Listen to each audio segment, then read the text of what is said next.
Подожди, Руслан. Хочу обратиться к нашим зрителям. Можно? Давай.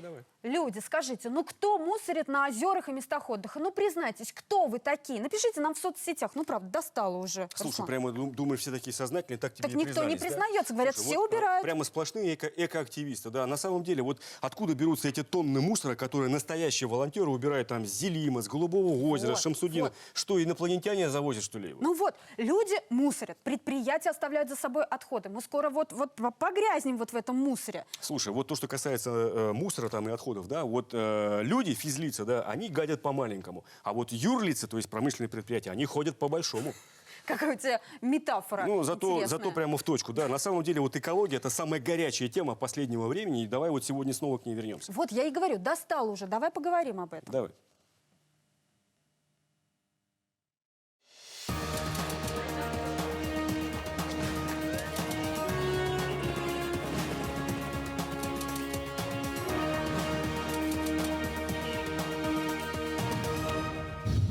Что должно быть в приоритете?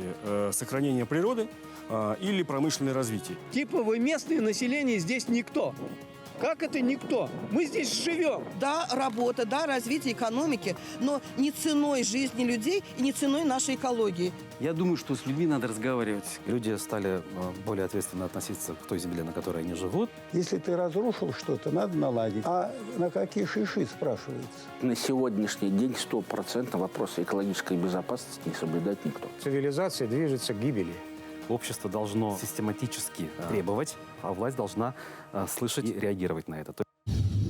После протеста экоактивистов против разработки Шихана, Куштау, жители и из других районов республики начали громко высказывать недовольство работой промышленных предприятий и планами развития других месторождений. И, кажется, встает ребром выбор: или экология, или экономика. С другой стороны, обычный человек тоже не особо бережет природу. Примером тому тонны бытового мусора в местах отдыха в родной Башкирии, куда в условиях пандемии хлынули отдыхающие. И хотя эко-волонтеры пытаются разгрести мусорные завалы, их усилий явно не хватает. Итак, что же важнее, экология или экономика? И в чем здесь противоречие? Как соблюсти разумный баланс между сохранением окружающей среды и промышленным развитием, и при этом не впадать в крайности? В этом мы с Алсу Сликаевой разбираемся сегодня вместе с нашими экспертами и гостями в студии «Честно говоря». Итак, Александр Веселов, председатель Союза экологов Республики Башкортостан. Рустем Шайбаков, ныне доцент кафедры промышленной безопасности Нефтяного университета Уфимского, при этом бывший руководитель управления Ростехнадзора по республике и бывший генеральный директор Салаватского химического завода. Рустам Камалов, кандидат экономических наук, бывший горняк и доцент Уфимского филиала финансового университета при правительстве Российской Федерации. Хотя бывших горняков, наверное, не бывает, да, Рустам?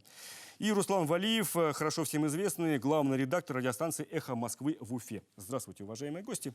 Здравствуйте. А вначале давайте посмотрим сюжет. Наша съемочная группа побывала в Баймакском районе, где местные жители выступили против разработки месторождения золота и строительства обогатительной фабрики. Выслушаем аргументы «за» и «против». Едва разрешилась ситуация с Шиханом Куштау, как в Башкирии новый скандал, на сей раз в Баймакском районе республики. Люди выступают против разработки месторождения золота, а также строительства обогатительной фабрики. Они уверены, что экологическая ситуация здесь может резко усугубиться. Кроме того, пострадает и самый чистый водоем региона – озеро Талкас.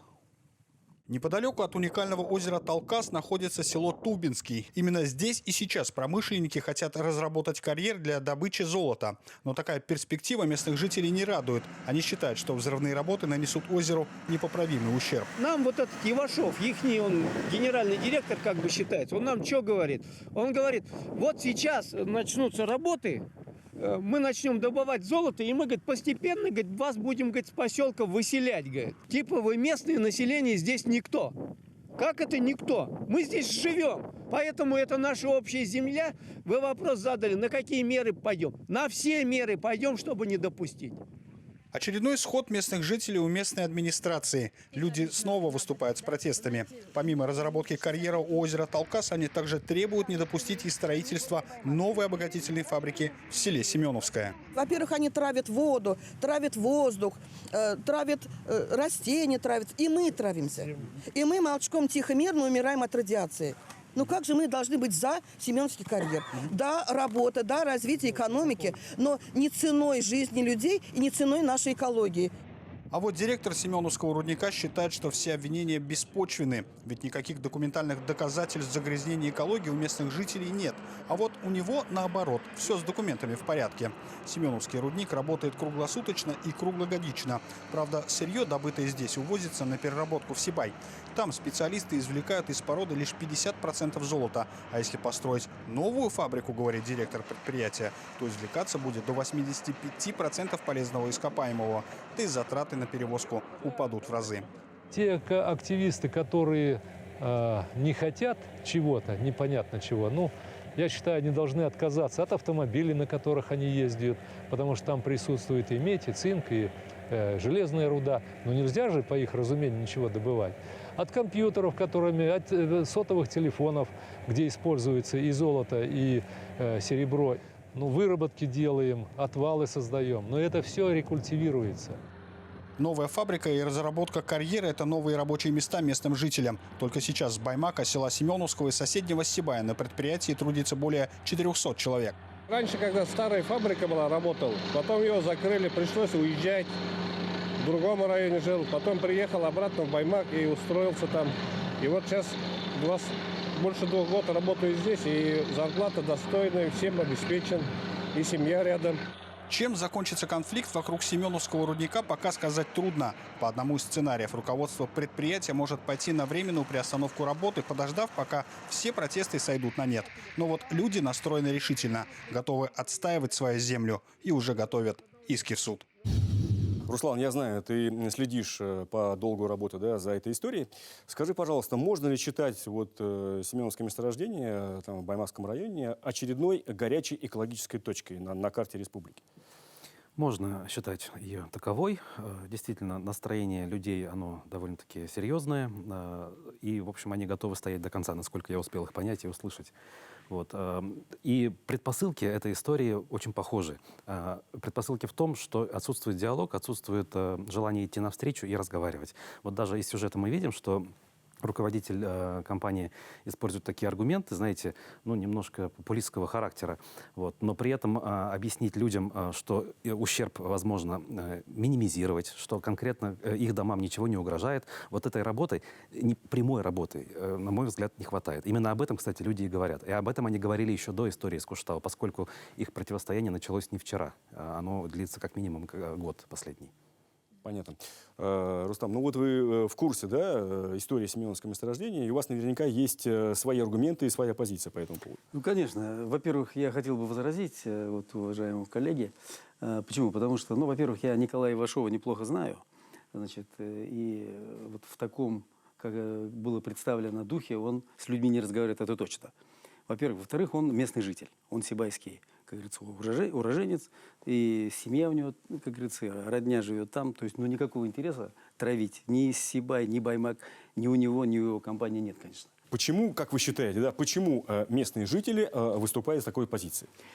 Я думаю, что с людьми надо разговаривать, конечно, серьезно, солидно. Мы этот опыт имели в разговорах, например, с селом Подольское во время разработки подольского месторождения медных руд. Это тоже Хайбулинский район, тоже да? Хайбулинский Это в район. каком году? Это был 2009 год. Лично я, как заместитель директора по персоналу и общим вопросам и социальному развитию башкирской меди, значит, я разговаривал, например, с жителями села Подольское, значит, о перспективах строительства на этом месте подземного рудника. То есть нормальный был диалог, уважительный. Александр Калинович, скажите, пожалуйста, ну ведь Семеновское месторождение, оно попало в нацпроект «Экология», как мы понимаем, да, и там все-таки есть загрязнение. Как вы считаете, почему люди возмущаются? Вот по Семеновскому месторождению, я там был летом, объехал ряд объектов. У меня такой вот вывод. Надо не только иметь диалог с местными людьми, надо выделять деньги на обеспечение экологической безопасности. А вот этим как раз и страдают наши инвесторы. Владельцы этих предприятий. Хотят на всем сэкономить, да? Именно на этом хотят сэкономить. Конечно. В первую очередь на этом экономят. В результате мы получаем большие проблемы. Ну, на том же Семеновском месторождении это территория бывшей Семеновской золотоизвлекающей фабрики. Золотоизвлекательная по-другому называют. Там, конечно, все у нас загрязнено тяжелым металлом. Река Таналык, там десятки, в пиковые периоды, сотни ПДК по тяжелым металлам. То же самое река Худалас. Везде в почвах, в биоте, везде у нас тяжелые металлы благодаря, в кавычках, горнорудной промышленности. И строят новые еще карьеры, в том числе открытым способом добывают. Золотодобытчики сейчас там перегораживают реку Таналык, тоже добывают золото открытым способом. Там очень много нарушений. То есть люди не безосновательно переживают. Все-таки вы к чему ведете, да? И вот эти вот, ну, назовем их так, недовольство, оно имеет же под собой почву, да? Безусловно, имеет под собой почву. Колоссальный ущерб уже нанесен горнорудной промышленности, который не восполняется ни природе, ни населению, никаких преференций не закладываются в проекты. Именно инвесторами имеется в виду? Да, да. Именно инвесторами, да? Вот я хочу привести пример Башметьева, вот, о котором сейчас коллега упомянул. Я проводил государственную экологическую экспертизу этого проекта Подольского месторождения. Так вот, там тщательно подошли к разработке проекта. Там учли общественное мнение, там слушания и опросы каждого жителя провели поселка Подольский. И мы это хорошо проверили тщательно. Но все равно мы настояли и заставили заказчика изменить проект организации строительства, перенести сроки реализации проекта, пока не переселят весь поселок. То есть принцип государственной и механизм государственной экологической экспертизы надо все же и здесь задействовать. Понятно, спасибо. Спасибо большое. При подготовке программы мы выслушали мнение разных экспертов, задавая им тот же вопрос, что и вам. Как найти разумный баланс между сохранением природы и развитием экономики? Давайте посмотрим и обсудим. Мы не должны относиться к природе, то, что вот есть у нас гора Фудзияма, например, мы должны ее пустить на щебенку, потому что гора близко, и отсыпать дороги чем-то нужно. Мы не все полезные компоненты извлекаем из месторождения. То есть основная сейчас наша задача – это рациональное недропользование. То есть извлечение, например, если мы добываем медь, помимо меди еще ряда компонентов. То есть максимальное извлечение полезных компонентов из той руды, которую мы разрабатываем. Я считаю, вот это, на мой взгляд, наиболее такой компромиссный подход, потому что полностью отказаться от недропользования, сказать, что все, мы ничего не разрабатываем, бережем нашу планету, но в этом случае мы должны отказаться и от всех благ цивилизации, и компьютеры, и автомобили, и так далее. В законе об охране окружающей среды в статье 60 с одной стороны сказано, что уничтожение краснокнижных видов или сокращение популяции, оно запрещено. Вот. С другой стороны, недра выдают лицензии на добычу, разработку различных полезных ископаемых, не проведя предварительное обследование. Вот тут такой вот законодательный казус. Сначала, по идее, должно быть проведено обследование. Конечно, мы не можем развиваться, не используя какие-то полезные ископаемые. Но здравый баланс должен быть, что если объекты уникальны, и уникальны, вот в частности Куштау, это объект уникальный мирового уровня, тут, конечно, никакая экономика не может преобладать над экологией. Рустем, ну у вас большой опыт, да, многолетний, да, именно вот вы занимались промышленной, экологической ответственностью и безопасностью, да. Вот от Семеновского месторождения, от частного к общему, все-таки, как определить, что должно быть в приоритете, сохранение природы или промышленное развитие, и как при этом не впадать в крайности? Ну, прежде я хочу сказать о том, что за последние десятилетия приоритеты в головах людей поменялись. Потому что люди были воспитаны чуть по-другому. Приоритеты государственной важности они ставили в первую очередь. Теперь с появлением нового законодательства приоритеты поменялись с точностью наоборот. Ну, например, могу сказать о том, что акционерное общество в соответствии с законодательством является коммерческим предприятием. А по Гражданскому кодексу коммерческое предприятие, акционерное общество предназначается в первую очередь для извлечения прибыли. И эта прибыль, возможно, и чаще всего не попадает, опять-таки, ни государству, ни региону, ни тем людям, которые живут социальной несправедливости на этих территориях. Вот в чем суть. Однозначно. И второй момент, который необходимо учесть, все-таки существует элемент несовершенства законодательства. Почему, предположим, при разработке или подготовке к разработке каких-либо месторождений, то, что вот сейчас вы нам показали по каналу, нельзя сразу учитывать в первую очередь вопросы обеспечение экологической безопасности, потому что в любом нормативном документе, что по промышленной безопасности, что по эксплуатации зданий и сооружений в регламенте, четко и ясно сказано, что защита интересов жизни и здоровья граждан и экологической безопасности, растений, те же самые, животного мира, это основа эксплуатации любого объекта. Да, ну это, конечно, общие правильные слова, да, Рустем? Но вот, к сожалению, в жизни, в реале получается по-другому. И когда крупнейшие предприятия, там, федеральные игроки приходят на какую-то территорию, в субъект, они зачастую просто не считаются, не то что там с экологическими требованиями, даже вот с мнением жителей. И вот, по-моему, наступает новая реальность. И даже не все еще финансово-промышленные группы это осознали, а эта реальность уже наступила. И Куштау нам, кстати говоря, это показал. Руслан, вот примерно ты уже говорил об этом, да? Да, согласен, конечно. То есть люди стали более ответственно относиться к той земле, на которой они живут, и более требовательными стали по отношению к власти и по отношению к промышленникам, что вполне нормально и, наверное, правильно. И это нужно всем понять и вовремя начать с этим как-то жить и работать, и общаться действительно. Потому что я уверен, что в большинстве случаев корень проблемы в том, что люди получают информацию из любых источников, кроме прямых, скажем так, да, и на фоне домыслов различных и преувеличений делают вполне себе ожидаемые выводы о том, что им дальше жить на этой территории не получится, и что никаких выгод из этого не будет ни им, ни окружающим. Поэтому, если объяснить, растолковать, разжевать, наверняка ситуация была бы иной. Рустам, что вы хотели добавить сейчас? Ну, я хотел бы добавить, что, значит, во-первых, при разработке любого, ну, мы же говорим пока о добывающих отраслях. В основном, то есть, да. Да, есть план горных работ, есть проект, который соответствующим образом согласовывается, утверждается в соответствующих инстанциях, да. Значит, поэтому в том числе там заложены и природоохранные мероприятия.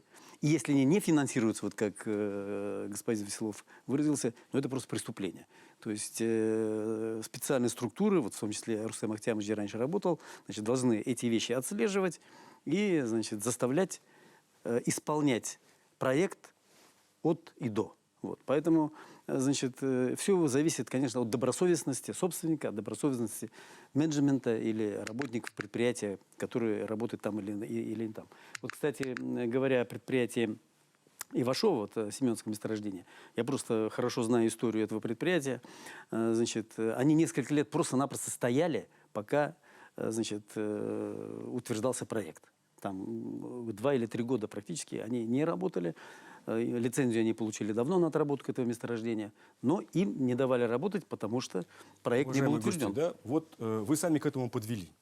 Но мы сами убедились, что слепо доверять утвержденному проекту и даже выданной теми же там Роснедрами лицензии не стоит. Да? Мы все давно живем в нашем любимом государстве, мы понимаем, что бывают разные ситуации. Проводится ли какая-то экспертиза при оформлении соответствующей лицензии либо на геологоразведку, либо на разработку месторождения? Вот кто может ответить на этот вопрос детально? Рустам Ахтямович. В моей практике могу сказать следующее, что касается горно-рудных дел, значит, специальная государственная экспертиза этих проектов я не видел, ни разу не проходила. Ну хорошо, вот свежий пример, да, Салаватское месторождение, Абджилиловский район, та же самая добывающая промышленность. Вот что по этому поводу можно? Не зная деталей, я там 100% на стороне жителей. Потому что вот на стороне жителей? На стороне жителей. Почему? Потому что, ну, хотя бы в 2 словах. Ну, дело в том, что русская медная компания, она специализируется на так называемых медно-порфировых рудах. Они легко извлекаемые. И поэтому, значит, промышленная добыча допускается при очень низких долях или содержаниях меди. Например, ну, от 0,5% меди, значит, уже считается промышленная самая. Но представляете, сколько нужно вытащить горные массы, сколько нужно вытащить руды, чтобы получить, значит, вот те самых 0,5% меди. А там как раз не очень высокое совершенно верно. Там меди, 0, да? примерно по данным, менее 0,5. старым данным геологов. Поэтому традиционная добыча, она ведется на, значит, медно-колчеданных рудах. Там труднее извлечение, но зато содержание меди там, допустим, от 2, 4 и даже выше процентов, что, конечно же, кратно уменьшает давление на экологию. То есть вы меньшее количество горной массы вытаскиваете, у вас меньшее количество образуется пустой породы, значит, меньше вывозите и так далее, так далее, так далее. Александр, да, вот такой Дилетантский, возможно, да, но все-таки гражданский вопрос. Может быть, действительно надо прекратить добывать все новые и новые, открывать месторождения, да, а нужно добивать там хвосты, извлекать уже из имеющихся запасов или завалов полезные ископаемые. Что вот с этим делать, как вы считаете? Ну, совершенно правильно говорите. У нас все Зауралье покрыто вот этими хвостами. Отвалы, отвалы, отвалы. В проектах было хорошо написано, да, и отвалы должны быть рекультивированы когда-то, да, в том числе заказчиком, владельцем предприятия. То есть в проекте одно написано, природоохранное мероприятие, а в жизни другое. У нас есть проект, есть право, образно говоря, есть правовой нигилизм. То есть за это еще никого не посадили, хотя и коллега говорит, что это преступление. Да нет уголовных дел даже на эту тему. Это полностью безнаказанно. Экологией никто у нас серьезно не занимается. Насколько я помню, соответствующие статьи в Уголовном кодексе есть. Есть, но правоприменения нет. У нас некоторые статьи просто не работают Уголовного кодекса. У нас 18 статей в Уголовном кодексе за природоохранное преступление.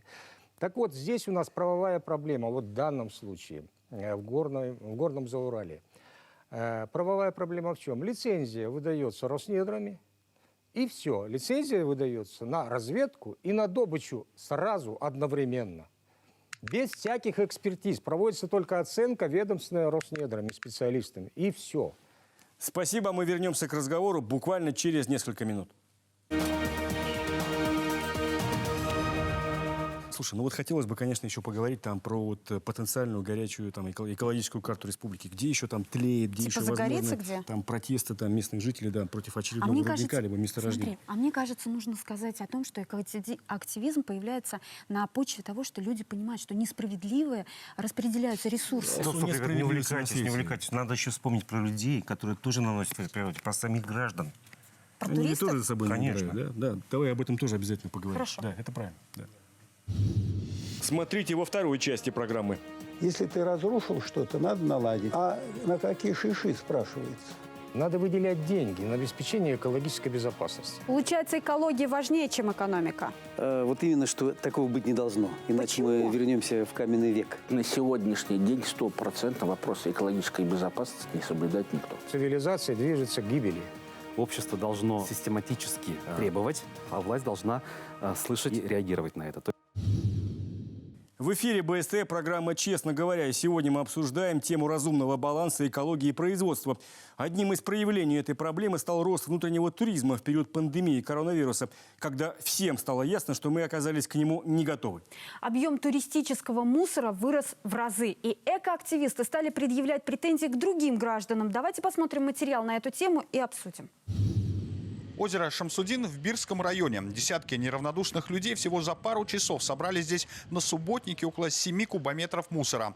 По мнению экоактивистов, водоем нуждается в срочном спасении. Уровень воды падает, озеро постепенно мелеет. Нерадостную картину дополняют горы отходов. Районная администрация старается следить за чистотой, но сил явно не хватает. Очищено от различных мусора дно, железа, различных велосипедов. У нас приезжали водолазы, они пытались очистить по максимуму, чтобы люди, от коряк различных, чтобы люди не наносили себе вреда и не произошла какая-нибудь трагедия. Похожая картина и у озера Голубое в Кармаскалинском районе. Повсюду мусор, разбросанные бутылки, пакеты с отходами и неприятный запах. Здесь очень много мусора, особенно после летних жарких деньков, когда люди приезжают на пикники и так далее. Очень много. Но в основном разбросан вот либо на вершине, либо уже вот где-то в кустах. Иногда даже белье находим. Озеро Голубое даже в непогоду пользуется популярностью. Полюбоваться памятником природы сюда приезжают издалека, чтобы запечатлеть красоты нашего края. Мы приехали из Москвы в первый раз в Уфу, и в том числе посетить Голубое озеро. Озеро очень необычное своим цветом, и то, что оно имеет такую глубину, почти как воронка, впечатляет. Если одних Голубое озеро впечатляет, то другие так и норовят его загадить. Активисты фактически еженедельно приезжают сюда и убирают за отдыхающими. Говорят, что неплохо было бы здесь поставить элементарные мусорные баки. По словам экоактивистов, местная администрация свои прямые обязанности не выполняет. Голубое озеро было признано региональным памятником природы и, по идее, должно охраняться. Но вот по факту, как видно, здесь никакого благоустройства нет. Единственное, что сделали чиновники, это установили вот такие вот знаки, на которых написано «Разжигать костры, купаться запрещено». И то, как видно, их уже кто-то сломал. В местной администрации согласны, что благоустраивать территорию надо. Массовые субботники организовывают весной и осенью, а в летнее время уборка проходит еженедельно. Мы в этом году попытались, вот как раз вот эту самую охранную зону, чтобы хотя бы на машинах не подъезжали сюда. Вот это ограждение сделали вот в таком виде, хотя он, конечно, многим очень не нравится, только с целью, чтобы вот это место как-то сохранить. Ну, вот, честно говоря, да, у нас оставляет желать лучшего экологическая ответственность не только крупных предприятий, о которых мы говорим, да, но и людей, отдельных людей, да, и, к сожалению, это наша реальность, грустная реальность. И даже, возможно, одно произрастает от другого. Да, Руслан, вот как ты считаешь? Да, конечно, но и там и люди, как говорится, и в промышленных предприятиях работают, и во власти, и простые люди. Соответственно, то, что происходит на бытовом уровне, на ну, это что, это какой-то экологический нигилизм? Да, это было, есть, и, к сожалению, наверное, какое-то время еще будет оставаться. Я сам регулярно посещаю природные объекты республики, наблюдаю вот такое поведение, и вижу, что где-то прогресс есть, но все-таки тех, кто злоупотребляет вот своим правом, да, отдыха, все-таки еще много. Мы говорим и справедливо говорим о привлечении к ответственности там, крупных предприятий, да? Но, наверное, надо говорить и о привлечении к ответственности и каких-то штрафных санкциях и обычных людей, да, которые нарушают эту экологию и окружающую среду, так? Абсолютно правильно, но существует один маленький нюанс. До каждого отдыхающего контролера или надзорщика не поставишь. Просто не будет ни сил, ни возможностей. Это первый нюанс. Но могу сказать следующее. Вот в некоторых странах Европы, где установлена рыбалка «поймал и отпусти», если ты бросил после себя банку пива или задержал фотосессию рыбы больше, чем на 10 минут, соседние рыбаки уже звонят в контролирующий орган и тут же приезжает к тебе надзор, начинает с тобой разбираться. У нас почему-то это называется стукачество. Все места отдыха, может быть, нужно тоже отдать бизнесменам, которые будут там формировать конечно, среду. как экономист, как минимум 2 рецепта могу предложить. Наиболее значимые места, конечно, надо давать коммерсантам на конкурсной основе, чтобы за символическую плату, там, красивые ограждения, заезжали. Значит, на эти деньги содержался бы некий аппарат, который бы убирался и в том числе призывал отдыхающих к таким вот вещам. Либо, значит, понимая, что если в этом муниципалитете, в районе или в городе, значит, приезжают отдыхающие извне, они тратят деньги, да, значит, покупают некие товары, продукты, значит, ночуют и так далее. Понимаем, что с этого какие-то налоги остаются в местном бюджете, то некое предприятие, ну, условно под названием, как в Уфе, если взять спецавтохозяйство, да, значит, оно просто-напросто организует сбор этого мусора, значит, кроме тех вещей, о которых вот говорил Артем Октябрьевич. В этом году лето было очень жаркое, границы были закрыты, и мы все видели, мы столкнулись Аслыкуль, Кандрыкуль, природно охраняемые территории, да, просто не справлялись с тоннами, десятками тонн мусора, которые привозили с собой отдыхающие. И никто не способен был с этим ничего поделать. А сколько мелких озер? Мы как-то странно подходим к решению этого вопроса, потому что звучит примерно следующее. Я насорел, а есть специальные службы, которые за мной должны убрать.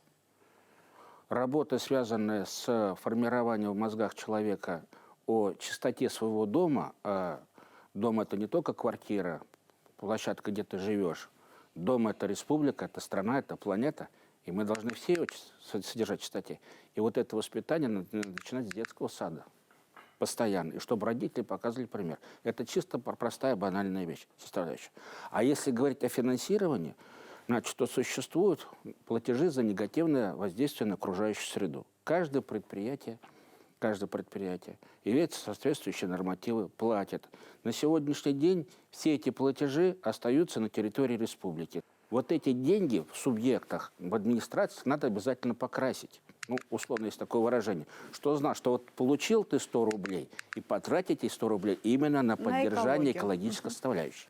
Спасибо большое. Вот есть мнение, что эко-протесты связаны не столько с желанием сохранить первозданную природу, а сколько с несправедливым распределением природных богатств. Здесь имеется в виду суперобогащение владельцев предприятий, которые часто не являются жителями республики и, видимо, не особо заботятся о местном населении и экологии, с которой ему, местному населению, приходится мириться. Послушаем несколько мнений и давайте обсудим этот аспект.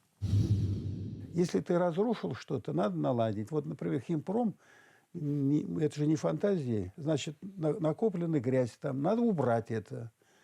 А на какие шиши, спрашивается? Завода нет, в цене телевизора есть утилизационные сборы. Завод жил, умер, а где сборы? Хозяева завода в наше время объявляют себя банкротом и делают ноги в теплые края. А это остается. Это разве нормально? Метод-то простой. При жизни завода надо создать фонд похоронный, как говорится, утилизационный. Да?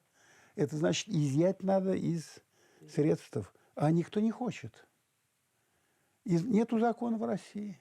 Поэтому, вот смотрите, химпром 30 лет гадит. Все проблемы экологические от химпрома остались. И не надо думать, что они куда-то делись. Время ничего не списало. В советское время говорили, от съезда к съезду живем. А сейчас мы живем от экологического катастрофы одной до другой. Мы столкнулись с какой ситуацией, что прибыль идет в федеральный центр, да, и собственникам. В основном отходы, которые несут с собой риски, опасность, остаются местным жителям и нашей территории. Вот как обстоит реальная ситуация сегодня. Опять я только могу говорить сравнительно. Вот если мне на заводе пришлось заниматься реконструкцией производства, сделали проект, и этот проект проходил государственную экспертизу, в том числе и по вопросам экологии. Только реконструкция нескольких установок. А вопрос, касающийся разработки целых месторождений с огромными территориями, почему-то эта экспертиза не проводится. Законодательно она не предусмотрена. Есть еще одно противоречие в законодательстве. Дело в том, что мне вот этого директора, который сейчас показали по телевидению, я, значит, к сожалению, с ним не знаком, мне его жалко. Он становится заложником той же самой нормативной базы, потому что в Уголовном кодексе и в административном прописана ответственность должностных лиц и юридического лица, и никакой ответственности собственника. А для того, чтобы выбить у собственника деньги на экологические мероприятия, я представляю, сколько директор должен перетерпеть. А если он не понравится собственнику, его просто поменяют и уберут, еще с какими-то нехорошими последствиями. Вот в чем нюанс возникает. И почему я еще раз говорю о том, что однозначно нашим депутатам, депутатскому корпусу надо готовить предложение и выходить на федеральный уровень с изменением нормативной базы. На сегодняшний день 100% вопроса экологической безопасности не соблюдает никто. Смело могу сказать. Значит, единственное, что в той или иной мере есть норматив, который сильно влияет на что-то, есть норматив, который, ну, скажем так, почти незаметен. Пример очень простой. Очистили воду от различных нефтепродуктов и продуктов переработки нефти, часть воды возвращается в реку. Все кричат: о, хорошо бы чистую воду отправили и так далее. Но минеральный состав воды меняется, и рыба просто воду не узнает, она перестает нереститься. Вот все. Александр Калинович, мы с вами встречались год назад, говорили тоже про мусор и экологию. Вот за год какие-то были подвижки в экологической ситуации, ну вообще в улучшении экологической ситуации в республике? Вот вы как это оцените? Или она ухудшилась? Ну, так скажем, во-первых, идет процесс накопления вредных веществ в окружающей среде, и, соответственно, у нас экологическая ситуация улучшаться в принципе не может. То есть надо это понимать. Новые производства появляются, соответственно, новые источники выбросов, сбросов и так далее. Но при этом локальные успехи есть. То есть какие-то предприятия строят очистные сооружения, газоочистное оборудование ставят, новые технологии внедряют. Но это не влияет в целом на то, чтобы повернуть вспять вот этот процесс деградации окружающей среды. К сожалению, я пессимист в этом плане, то есть информированный оптимист. Я понимаю, что цивилизация движется к гибели. Когда это будет? Через 100, 200, через 300 лет. Но это произойдет неизбежно, поскольку мы закончим природопользование, извлечем все природные ресурсы, отработаем их. Очень много будет сточных вод, очень много будет отходов, вредные физические воздействия и так далее. То есть окружающая среда будет непригодна для существования человека. Мне не нравится некая мрачность нашего разговора, потому что, вы знаете... Получается, экология важнее, чем экономика. Вот именно, что такого быть не должно. Иначе Почему? мы вернемся в каменный век. Я должен сказать, что, значит, весь инструмент, значит, давления на бизнес, он имеется. Все зависит от, еще раз повторяю, настойчивости, контроля и так далее. Вот, например, я просто хочу сказать просто реальный пример, что, порядка 10 лет назад топ-менеджер и один из ответственных работников были заключены под стражу за невыполнение, значит, я уже не буду называть горную компанию, значит, за невыполнение природоохранных мероприятий. Вот и все. То есть при тех же самых равных условиях все работает. Хорошо. Вот, уважаемые гости, резюмируя наш сегодняшний разговор, да, все-таки вот давайте вот коротко каждый из вас ответит на этот вопрос. Все-таки что важнее, да? Экология или промышленное развитие?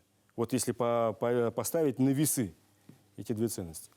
Компромисс между экономикой и экологией возможен, но в условиях российской действительности нужно резко повышать экологическую ответственность всех на всех уровнях. И законодательно, и, главное, практику правоприменения, да, повышать. Понятно. Спасибо, Рустам Ильич. На сегодняшний день однозначно ужесточение экологического законодательства необходимо. Рустам. Весь мир сегодня живет не в стихийном рынке, не в условиях рыночной стихийной экономики.